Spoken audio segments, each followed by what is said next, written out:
Pag sinabi kasing well-cut talagang user ako. User kami, user ako. Yes, user talaga kami ng brand at produkto ni Well-Cut Highly recommended ko talaga yan kasi ginagamit ko. So ngayon, meron akong isang product na ipopromote. It's supposed dapat from Well-Cut pero nakakalungkot, nawawala. Anong gagawin natin na nawawala na? So ngayon, eto na lang yung link niya. I-click nyo dyan, ayan yung product na yan.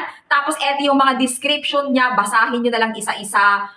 Basta ako, naniniwala ako kay Well-Cut highly recommended yan. Good as good naman talaga siya. Marami silang mga supplement na pinupromote at marami silang mga supplement dyan. I-click nyo yung mismong link nila. Ayan yung kanilang shop.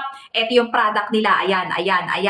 Iisa-isahin ko na lang. Tingnan nyo mabuti dyan. Basahin nyo mabuti. Good as good yan. Highly recommended si Well-Cut Bilisan nyo kasi naka-discount sale sila. Bukod sa affordable na, marirecommend ko dahil abot kayo ng bulsa. Pag mga usapang tipid kasi talaga nagtitipid tayo pero gusto natin, maganda ang kalusugan natin, ayan, i-click nyo yan. Kasi makakatulong talaga yung mga supplement ni Well-Cut para sa atin.